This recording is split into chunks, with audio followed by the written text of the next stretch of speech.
Breasts, boobies, titties, tata, milk jugs, knockers, lovely lady lumps. They go by many, many different names, and receiving them is a big pinnacle moment of girlhood.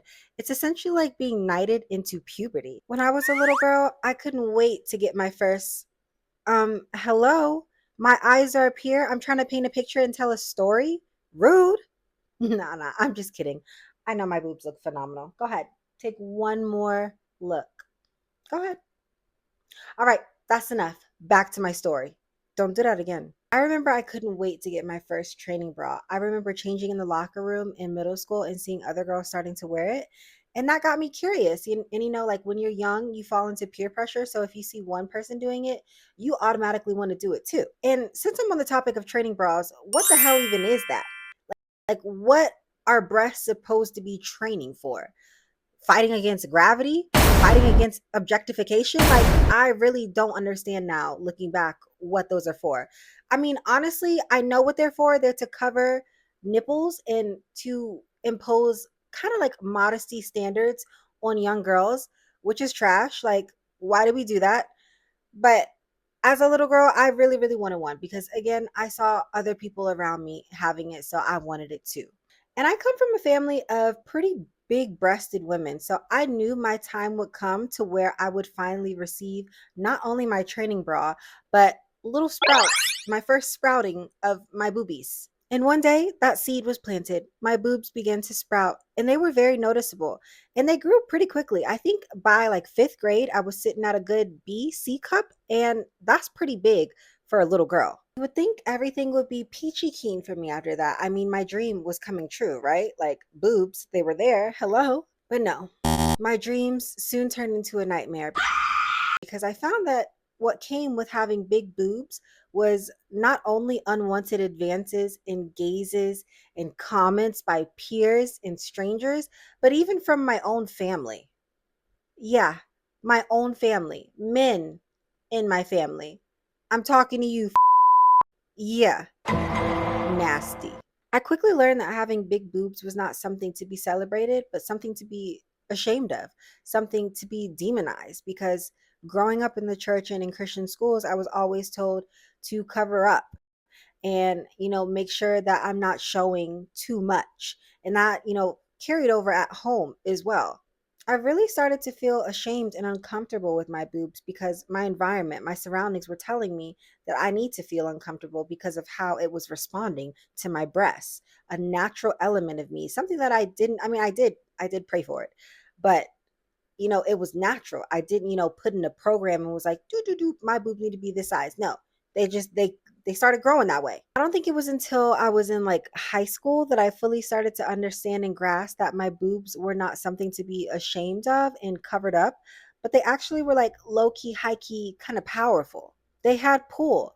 They made men and women respond to me in different kind of ways, and I started to see that as power. And again, I was just in high school, so I couldn't fully grasp what that power was.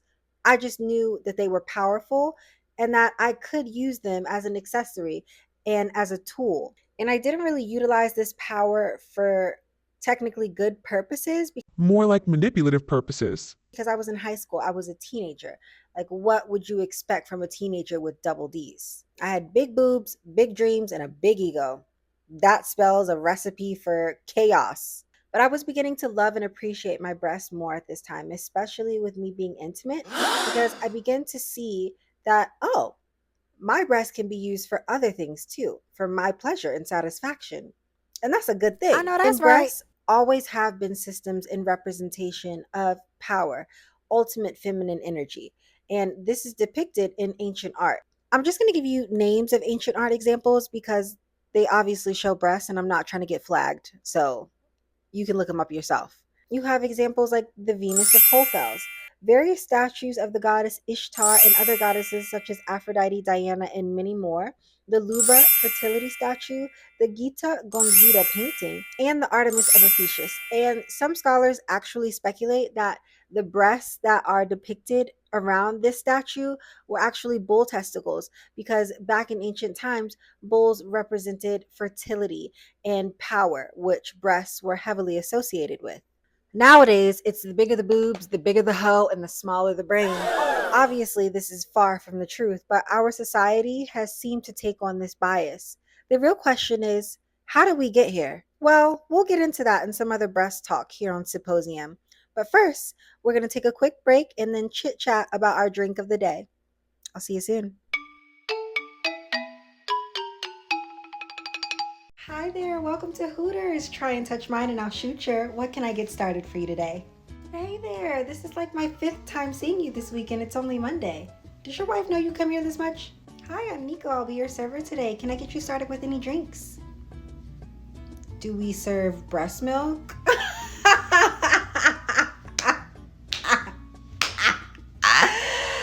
Security! Hey, welcome in. Is this your wife? Oh, it is so nice to meet you. You are gorgeous. She is gorgeous. You're looking for what? A third? A third menu because someone else is coming in to eat with you guys, right? Hey, how's everything going? Did the food come out okay for you? You have a question? Okay, yeah, what's up? What's my cup size? Hi there. This video is for entertainment purposes only. I am not affiliated with Hooters in any way, shape, or form. If this skit offends you and you attempt to contact Hooters in order to get me fired, it will not work because I do not work there. I purchased this uniform off of Amazon to wear on my TV show, which you should check out by the way. It is called Siposium under the name Nico Liberated. I will put that on the screen. Thank you and have a nice day. Okay, welcome back to today's Symposium. Here I have with me the drink of the day, a morir sandido. Soñando? I'm sorry, Dominican ancestors, forgive me. Which it means to die dreaming. And it's supposed to be so creamy, so delicious that you feel like you're dreaming. I have high hopes and expectations for this drink. I am not in any way a bartender, so I'm also going to keep my expectations low. Which one is it? Time. Because I made it. But yeah, shout out to the Dominican Republic. It's a drink from there. Shout out to my grandfather who is from the Dominican Republic, who I found out was my grandfather last year. So shout out to the Dominican Republic. I love y'all. We family, literally. And you know what that means. I know black, I Dominican. Just kidding, I'm black as and I wouldn't have it any other way. And like I say, I love a good theme, so I really wanted a milk-based drink for today's episode. I would have utilized breast milk, however, I'm not currently lactating and I don't know anyone who is. I'm just kidding. Lighten up. All right, I'm going to have my first sip of this nectar. I am very scared. Also, I'm scared because I subbed like regular animal milk with coconut milk. Because if I would have used regular animal milk, y'all would hear me fart through this whole video, and I'm not trying to do that to y'all. I respect y'all, so you're welcome. But I have never really tasted coconut milk, so yeah, very scared. Moment of truth.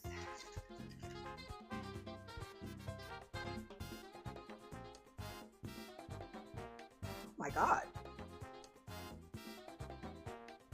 Hey, all you people. Hey, all you people, won't you listen to me? This is good. This is too good. I was not expecting this at all. Wow. It's like super creamy and the citrus just brings out the creaminess. This is amazing. Wow. I'm going to have to book a trip to the Dominican Republic because somebody's auntie and grandma need to make it to me because I know they're going to make it 10 times better than what I did. But this is good.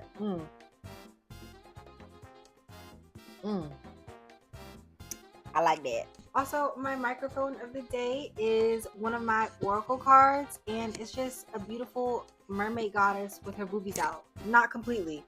I'll try and put like a picture on it because you probably can't see it. It's in cinematic mode, so it's like blurring everything. But let's get into the outfit of the day too. I got on my Hooters uniform. I have never worked for Hooters. I am not affiliated with them in any way. I just love Hooters. They have really good chicken wings. The girls have really beautiful boobies there. Like, it's boobie central. And you know what do Young Thug say? Good shooter, I'm a good shooter. And if I want to see some titties, I go eat at Hooters. Yeah. And when I went there in college, I actually was told that I should apply and work there. And I actually did pick up an application. I just never had the time to go work there. I wonder how that would have went if I would have worked there. I think it would have been pretty fun. But that's why I have this on. Shout out to Hooters. Shout out to Hooters girls. Shout out to them chicken wings. I think I might actually order me some this week. Bomb. All right, I'm going to take one more sip of this beautiful drink and we'll get back into talking about breastises. I think in order for us to appropriately and accurately have this conversation about how we got to how we view breasts in today's society, we really have to start from the beginning. Why do we have breasts in the first place? Well, there is no real answer to why we have breasts. There are many theories, but there are no absolute concrete answers on why we have breasts. Some theories include lactation to feed offspring and babies.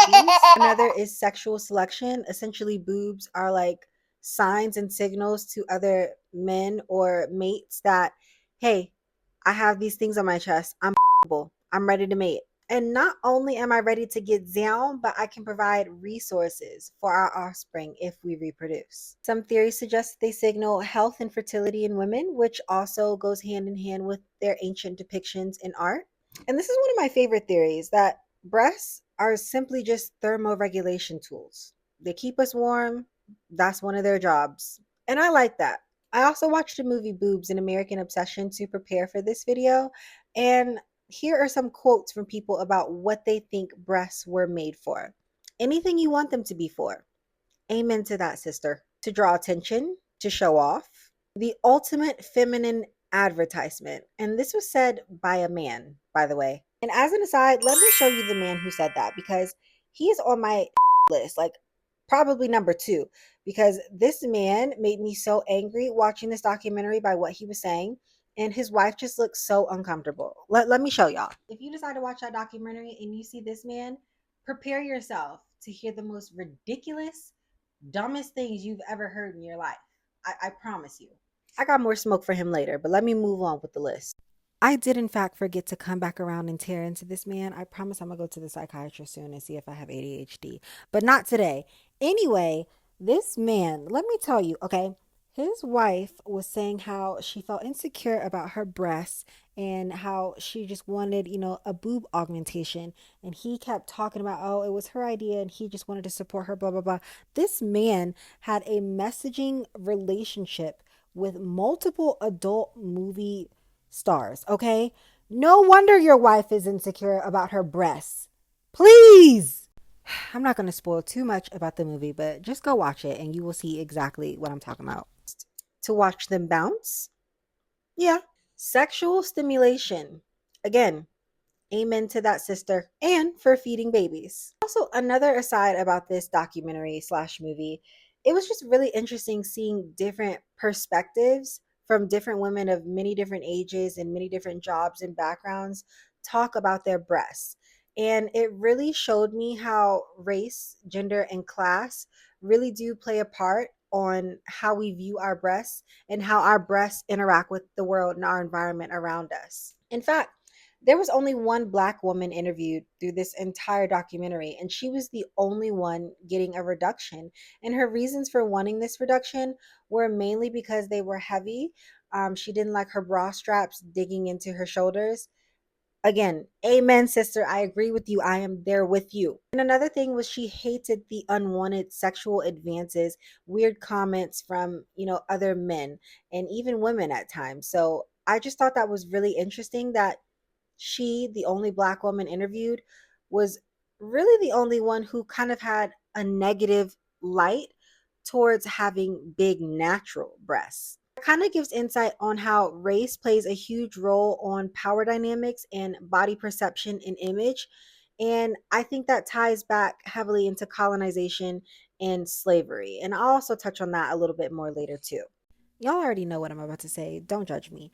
But figures like the Hottentot Venus, aka Miss Sarah Bartman, rest in peace to that queen, were used by white supremacists and in colonial society to justify the mistreatment of Black bodies during that time period and in slavery. And the Mandingo and Jezebel stereotype still is heavy within the Black community to this day. For all of the white women, mostly in this documentary, they were getting augmentations. It was one older woman who actually got a mastectomy and got her breast completely removed, but the majority of women being interviewed were white and they were wanting to make their boobs larger. And they had many, many different reasons, but a lot of the reasons were for more power and to grab more attention and to fit better in clothes. In the abstract for the article Fake Breasts and Power by Jacqueline Sanchez Taylor, it follows white working class British women and it outlines how fake boobs are a status symbol and utilized to move up the social hierarchy ladder.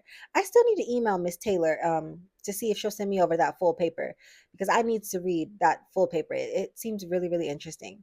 In another aside, please, please, please, one, read scholarly articles and research papers. It's really good for you, and it's a good resource to have when you're researching information and wanting to learn new information about a topic. But also, these researchers really, really want people to read what they are writing. And if you email them, like I did for this, I emailed about 5 different researchers. They were so happy to send me their papers. Shout out to them. So please just start emailing researchers if you want to read full papers and you don't have access to the publications on which they're on.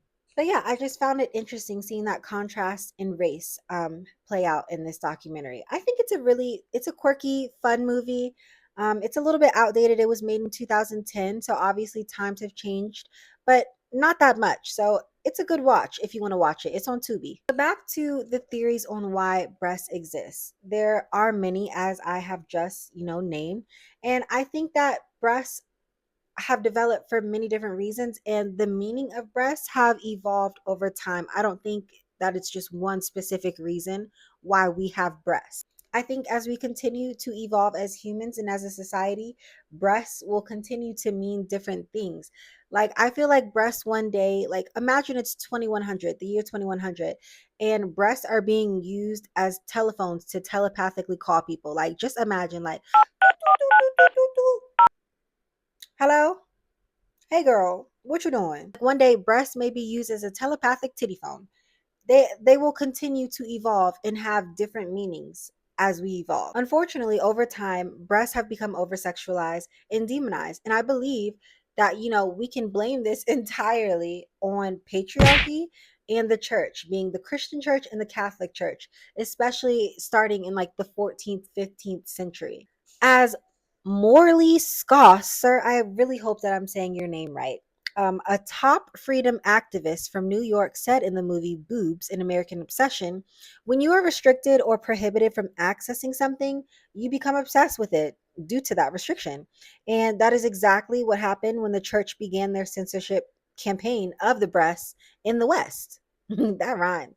Some days I really think like I would be a really good rapper or at least a really good songwriter. I'm really good at rhyming things.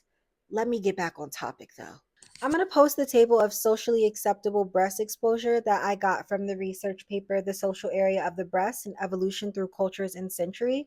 But I'm just going to read through it really quickly because I think that it points to and it obviously shows us that the church had a huge influence in censorship of the breast and in promoting modesty culture, which ultimately led to breasts being over sexualized and demonized. Because when you're promoting more of modesty and trying to censor just regular boobs and breasts being shown, it leads to an overconsumption.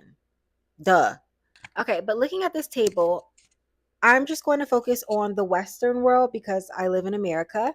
It says in ancient times, breast exposure equated as a symbol of fertility and beauty, with Greek and Roman clothing often featuring draped garments that left the breast partially or fully exposed.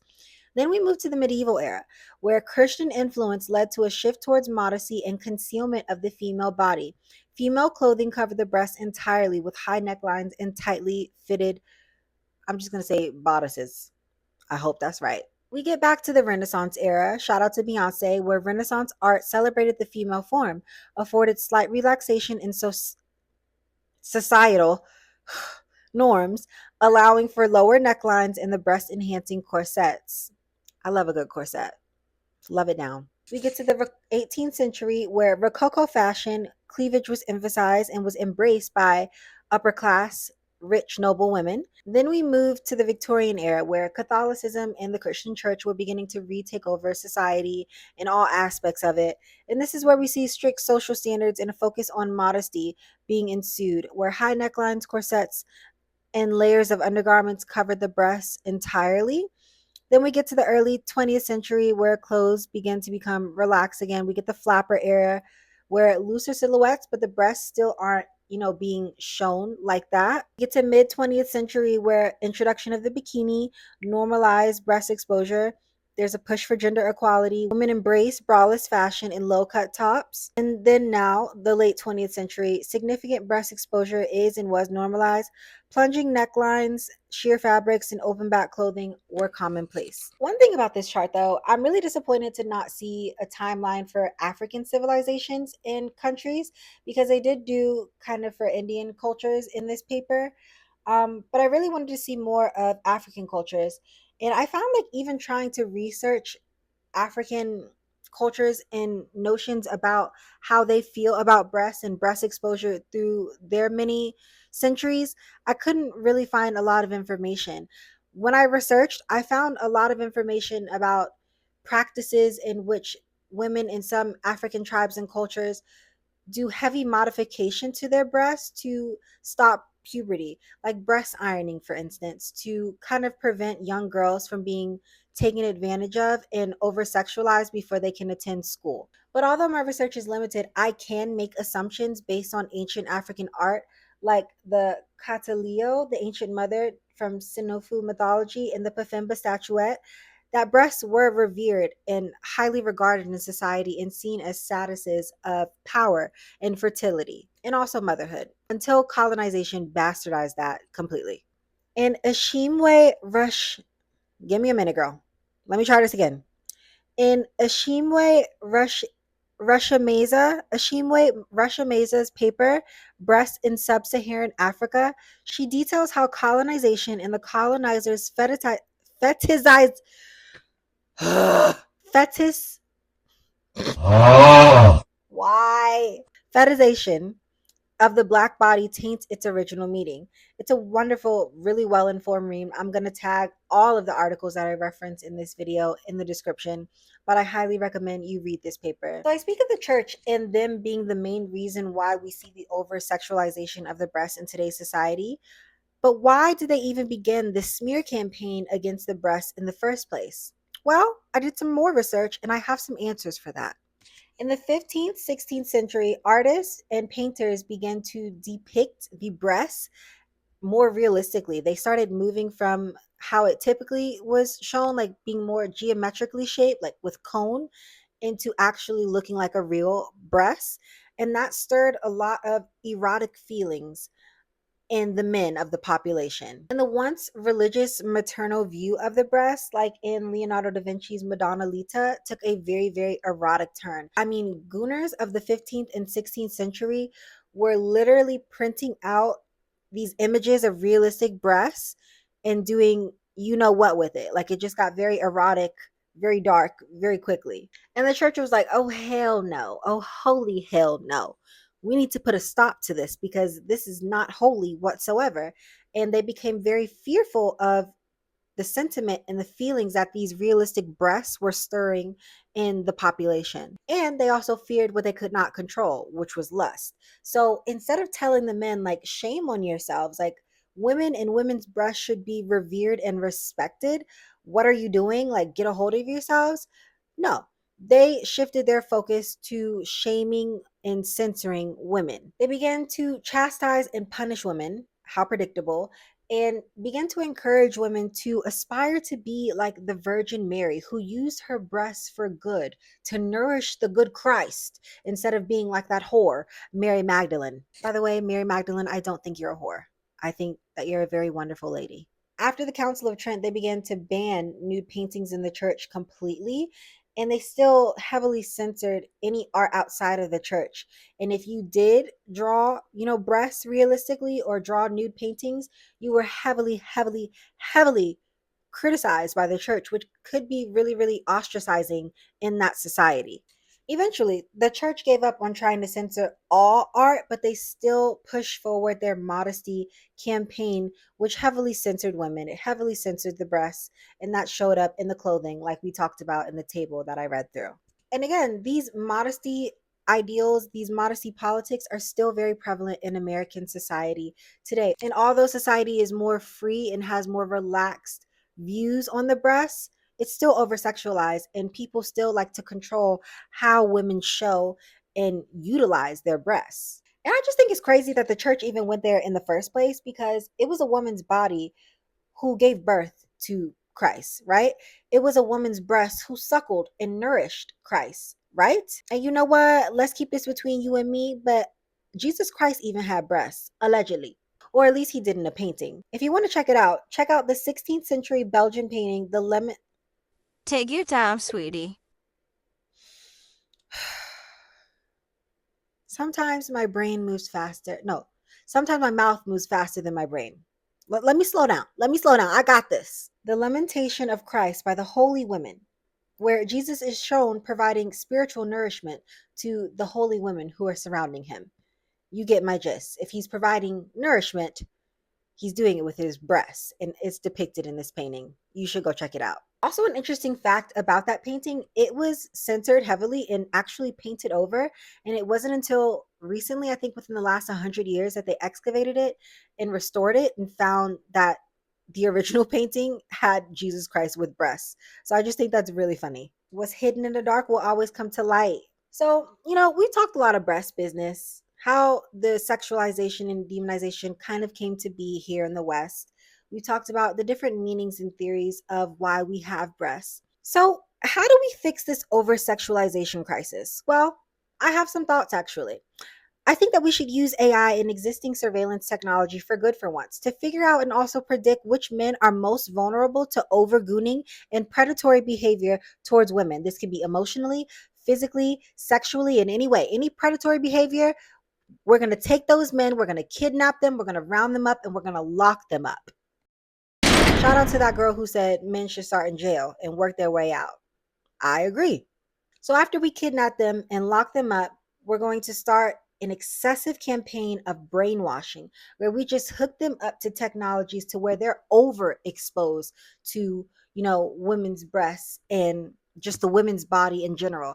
They are so overexposed, they're just going to get non-stop images, boobs, vagina, feet, because men like to sexualize feet, all the sexual parts. They're just going to get overexposed to it, so much so that they start to have like a mental crack.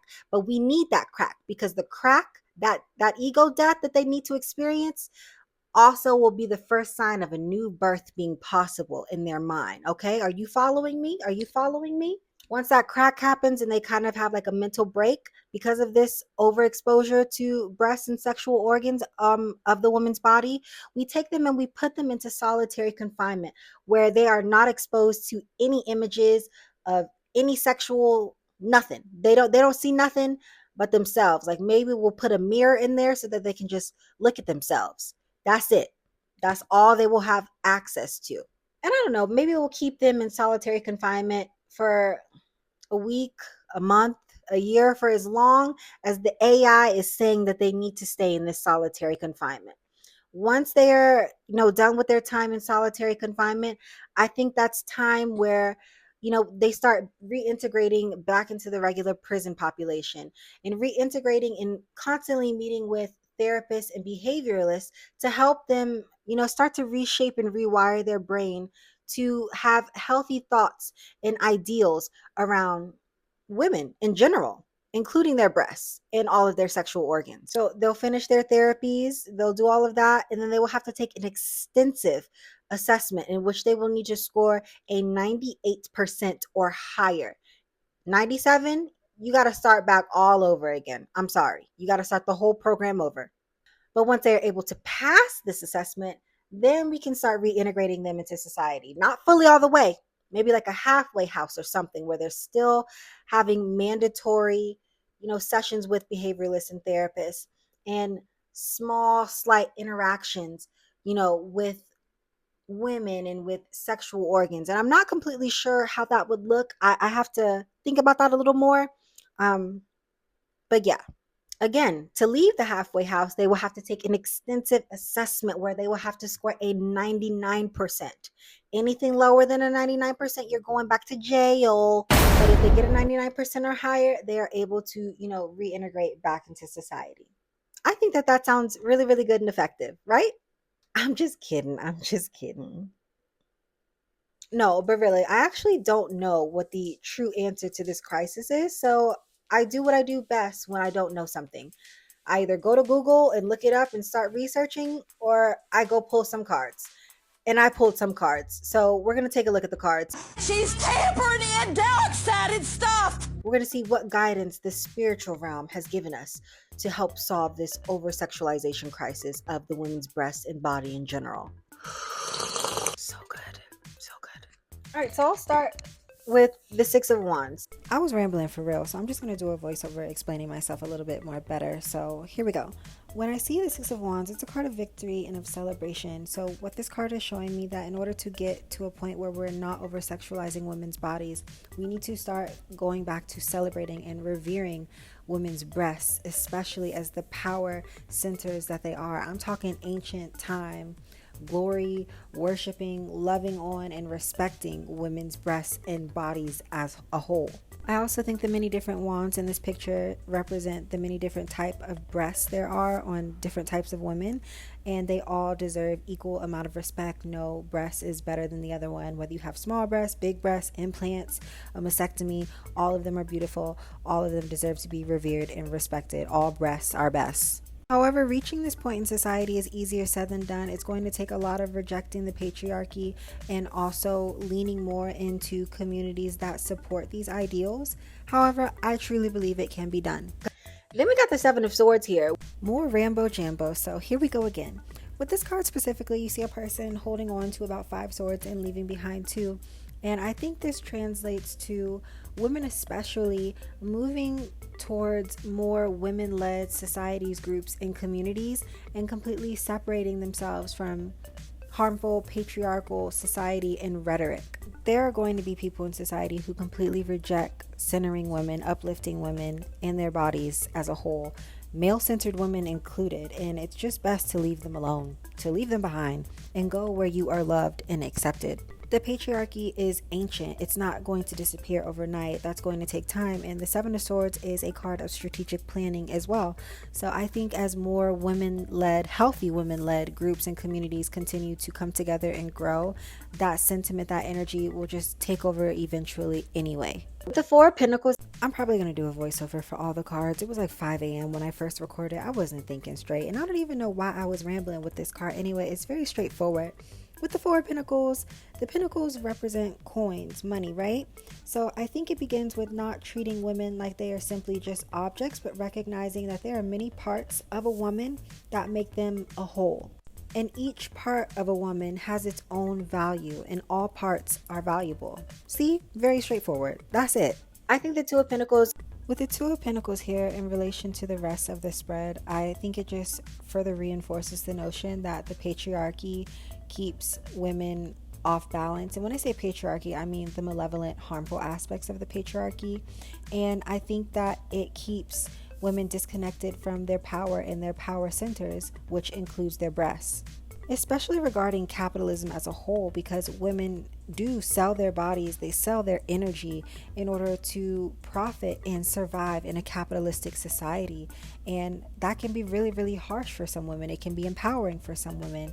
It's a delicate balance, but I do believe that as a whole it keeps women very unbalanced, which we see with the Pentacles off balance in this Two of Pentacles card. Again, decentering men, decentering the patriarchy is easier said than done for a lot of women, especially when a lot of women have grown extremely dependent on patriarchal societies to survive and thrive. But it can be done. It just needs to be starved out. And starving out the malevolent aspects of the patriarchy, again, will take time and it will take organized effort, but I think it can be done. Maybe I'm just optimistic, but I truly believe that it can. Starving it out and rejecting it will ultimately lead to women's breasts and bodies as a whole not being so over-sexualized, because women will be able to reclaim their body, their energy, their time. And then lastly, I got the synchronicity card. With this one, I did more research on dolphins and how they function as a group. And I found that most of the pods are women led. And that just further reinforces what I've been saying for the last few cards. Like, women should start leaning towards and venturing towards women led groups, societies, and communities. And when I say women led, I mean healthy women led, because women can be very toxic too. This can be something as simple as joining a book club, or something bigger like joining a women led commune. Like, it's different levels to this. I think being immersed in these women centered, women led groups and societies will allow women to be more playful with themselves and with their bodies, and that will take away energy from the opposing energies who are trying to siphon from women and objectify and oversexualize their bodies, until we get to a point where the oversexualization just does not exist anymore.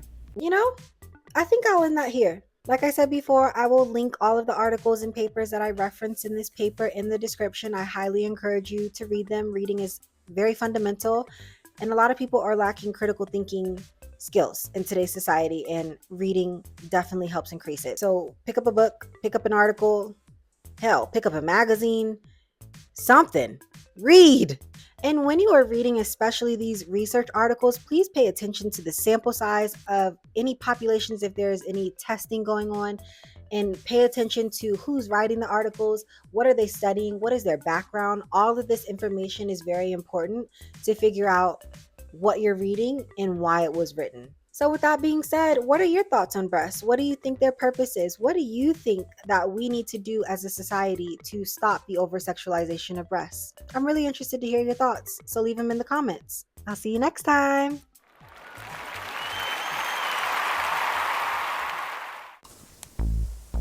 You know, I think boobs are kind of like vibrators. Titties, really great accessories. Breasts, it's super fun to play with. Titties, breasts, don't you agree? Titties, breasts, I know I do. Titties, breasts, I could play with them all day. Titties, breasts, or you know, titties. Maybe you could do it for me. Titties, breasts, I-L-Y. Titties, breasts, I-L-Y. Titties, breasts, I-L-Y. Titties, breasts, I-L-Y. Titties, breasts, I-L-Y. Titties, breasts, I-L-Y. Titties, breasts, I-L-Y. Titties, breasts, I-L-Y. Titties, breasts, I love the way they sit on my chest. Ooh. Looking in the mirror, I'm so obsessed. Damn, I love my breasts. Titties, breasts, I love the way they sit on my chest. Ooh. Looking in the mirror, I'm so impressed. Damn, I love my breasts. Titties, breasts, I-L-Y. Titties, breasts, I-L-Y. Titties, breasts, I-L-Y. Titties, breasts, I-L-Y. Titties, breasts, I'm bad like the Wicked Witch of the West. Boobies make them praise me, I'm a goddess. They sitting super pretty in my bodice. Yummy. Yeah, hitting hoes, they abhor me. They mad cause they favorite eater can't ignore me. Aww. My boobies cutie, love the way they adorn me. The way they jiggle make these niggas so horny. They too easy. Titties, breasts, I-L-Y. Titties, breasts, I-L-Y. Titties, breasts, I-L-Y. Titties, breasts, I-L-Y. Titties, breasts, titties, breasts, titties, breasts, titties, I-L-Y, breasts, I-L-Y. And that's it.